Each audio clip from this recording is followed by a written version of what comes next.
All right, so we're back for the second in what I'm hoping is going to be a beginning Buddhism series. As you can see, we are in a car. My life has changed since my first video, so it's gotten infinitely busier, and my commute to work has gotten quite long. So, you know, sometimes in life there's certain things that if you wait until you're ready and all the conditions are right to do it, you'll never get it done. So I figured I would try to record this in the car, so we'll see how it goes. Hopefully nobody cuts me off and you don't hear me curse or anything like that. But what I thought we would spend the second video talking about is a little bit about the mind and about meditation. Because Buddhism, one of the central things about Buddhism, actually, you know, I don't know if I mentioned this in the first video, but, you know, it's not a true religion in the sense that there's something to believe in. It's more, these are the suggestions, you know, these are the things that either lead away from suffering or towards suffering. In Buddhism, they call every action is either skillful, neutral, or unskillful. So skillful being it leads towards peace and away from suffering, and unskillful would be something that eventually somehow leads to suffering. You know, maybe not right away, but it's kind of like a domino effect. Well, if you do this, then this may happen, and then this may happen. So in Buddhism, you know, there's nothing really to believe in. It's really a practice, and it's really a lot about investigation, you know, being curious. Well, what happens if I do this? Or what happens if I think this? What tends to occur? So it's really an exploration. And as we start to settle our minds through meditation, we start to notice more and more the effect that our words, our thoughts, and our actions actually have on the things that occur. So how do you start to notice? You know, there's a big buzzword, you know, in the West these days, Western society, about being mindful. Well, what does that mean? You know, paying attention. You know, how do we pay attention? Well, one of the ways we start to do it is to actually sit down and watch what happens with our mind. And, you know, we live much of our lives, you know, in the moment, day to day, responding, rather than just sitting and observing. And, you know, a lot of people say, oh, I don't have time to meditate. So there's two things that you hear, and two things that people will say why they can't meditate. And one is, you know, I don't have time for it. I'm not really going to address that and try to convince you do have time for it. What I will say is to ask yourself, is that really true? Because that's what you want to ask yourself when you come to a Buddhist practice about everything. You hear teaching and you say, is that true? So it's really having a beginner's mind. What that means is you're coming to a situation, any situation, looking at it with fresh eyes. You know, a lot of times in the West we think of being a beginner as being a negative thing. Eastern traditions, beginner's mind is a very positive thing, because we're not bringing our preconceived ideas, our past experiences into the new experience. Or if we are, you know, because how can we help it really?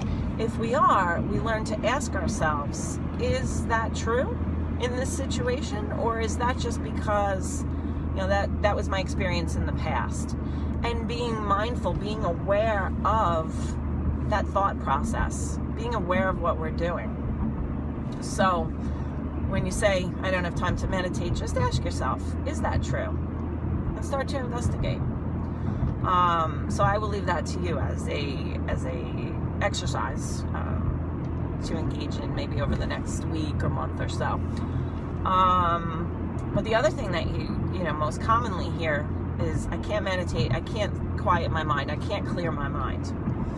So I'll address that, that it is a misconception that you have to clear your mind in order to meditate.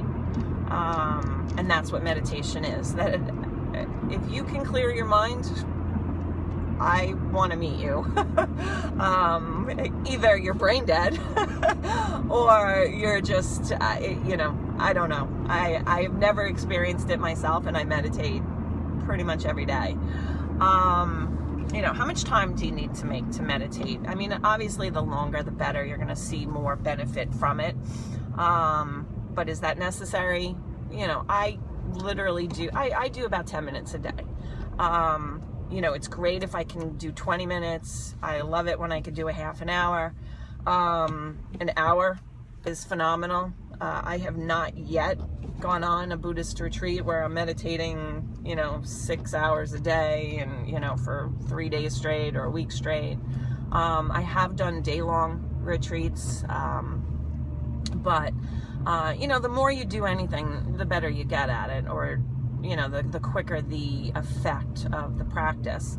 But you could do 10 minutes a day. I mean, that's how I started probably about 6-7 years ago, when I was going through a traumatic experience in my life, and I started to meditate every day, just really out of necessity, so I wouldn't lose my marbles through what I was going through. And I will say this, though, the longer that you sit and meditate, you know, time-wise, so if you sit down for an hour, an interesting phenomena happens.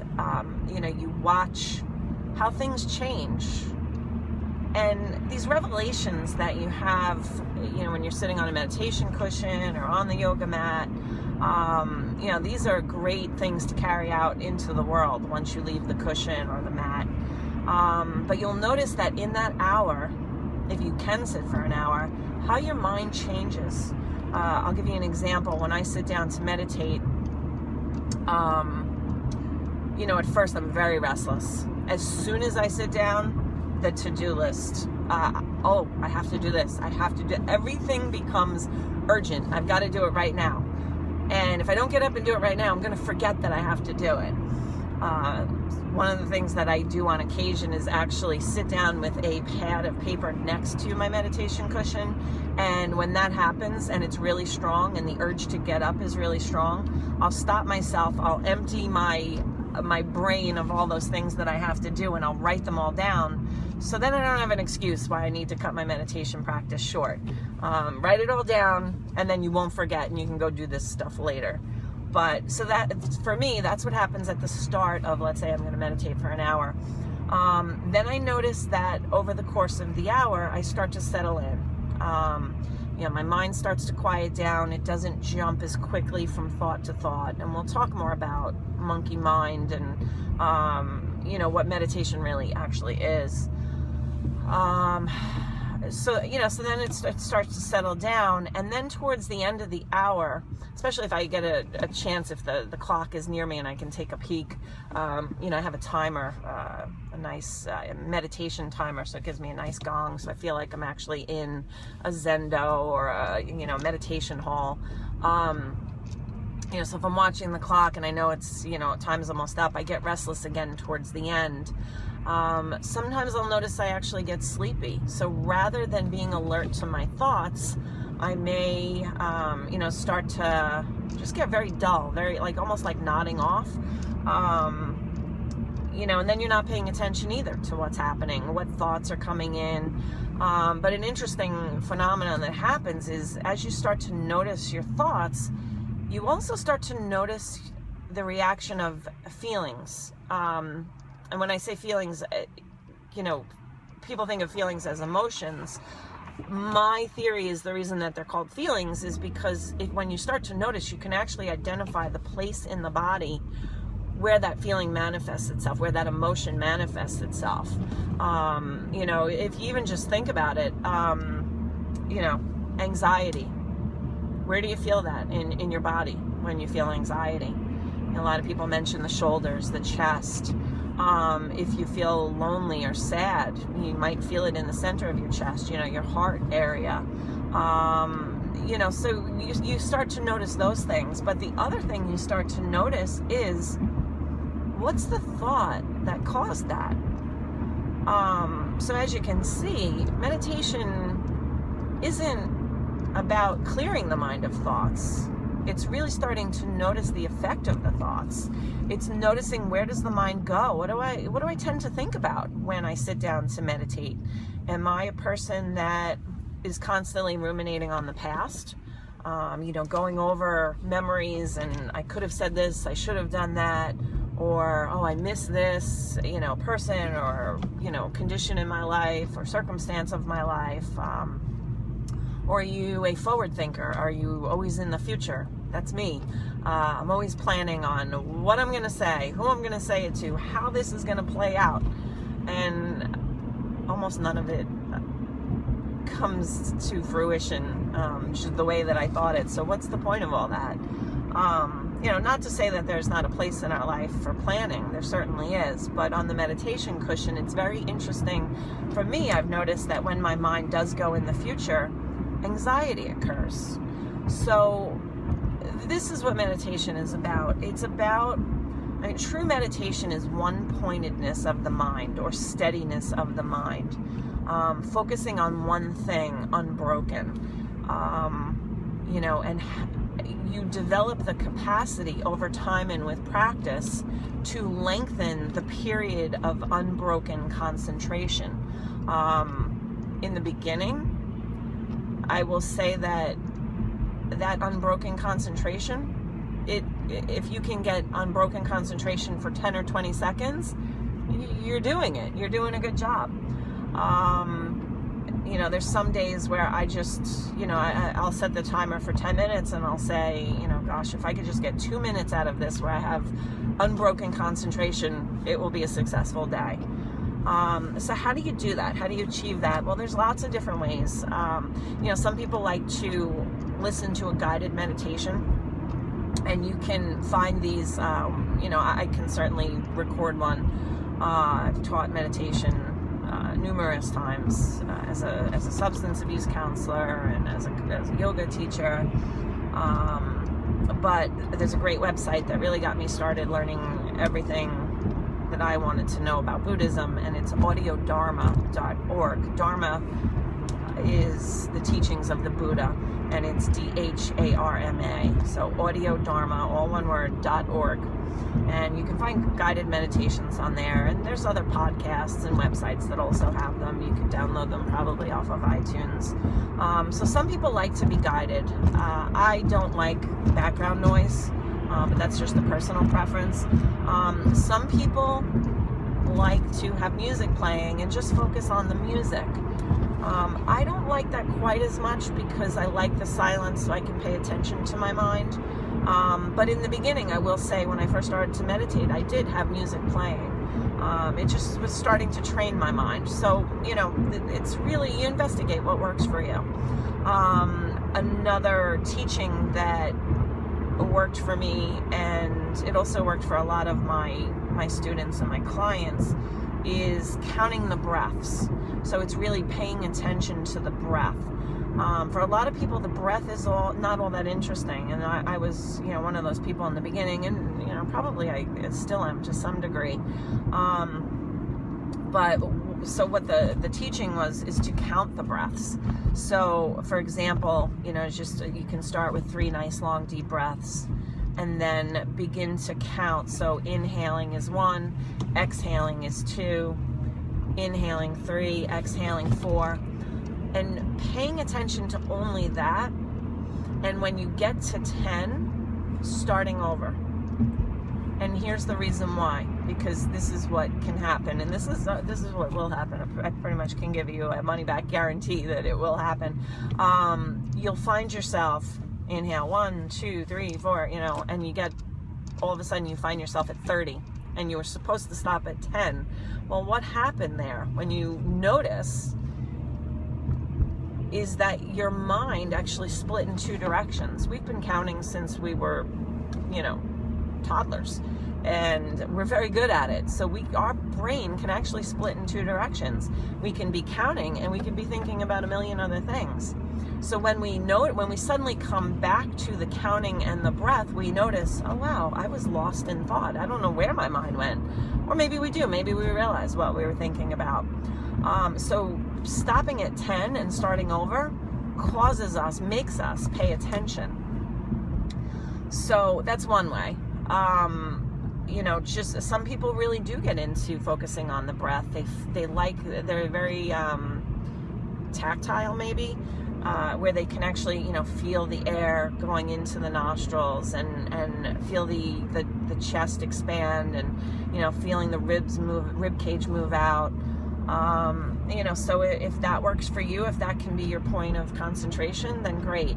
Some people like to focus on maybe a visual, like a candle burning or a picture of a deity. So there's a variety of things that you can focus on. But the point is that meditation isn't about having an empty mind. I mean, if you can achieve that, fantastic. But when you're starting out, it's really about concentrating and having a one-pointed focus. So what happens is, they call it monkey mind. You'll hear that expression a lot. And what is monkey mind?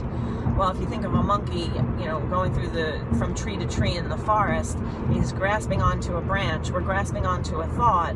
And what does the monkey do as he's going from tree to tree? He's swinging and he's going to the next branch. He's just let go of the other, and he's on to another one, and on to another one, and on to another one. And that's our minds. It's funny when you sit down and start to think about, start to notice your thoughts. How did I end up thinking about this? I was, had an empty mind. I was trying to focus and concentrate. And, oh yeah, then I thought about this, and then that went to that. And this happens to us all day long. We just don't necessarily realize it. One of the things I like to say is, that I've noticed is, let's say I wake up, I'm in a great mood, the sun is shining, not a care in the world, maybe. And suddenly I notice, at a certain point in the day, wow, I'm in a really bad mood. How did that happen? And when you start to meditate, you start to identify the causes and conditions in your life for everything. So let's just take that bad mood, that anger. If I start out the day and I'm in a great mood, and then I may notice that, oh, I know what happened. I thought about that person that wronged me, or I thought of, an unjust situation at work, and I'm angry or resentful about it. Sorry, I have to clear a message on my phone. And from that point forward, it changed the whole mood, the whole, mindset of my day. And a lot of times we don't realize that until we sit down and start to meditate and meditation causes us to just notice more things in our life. So I encourage you to try it. If you're waiting for the exact right moment, the conditions have to be right. I've got to set up a room in my house. I've got to go to a meditation hall. I need to go to a monastery or a zendo. No, just start right now. Just shut off this video and sit down somewhere where you won't be disturbed for 10 minutes. Set the timer on your phone and have fun. See what happens. The mind is I find it very amusing. I chuckle at myself.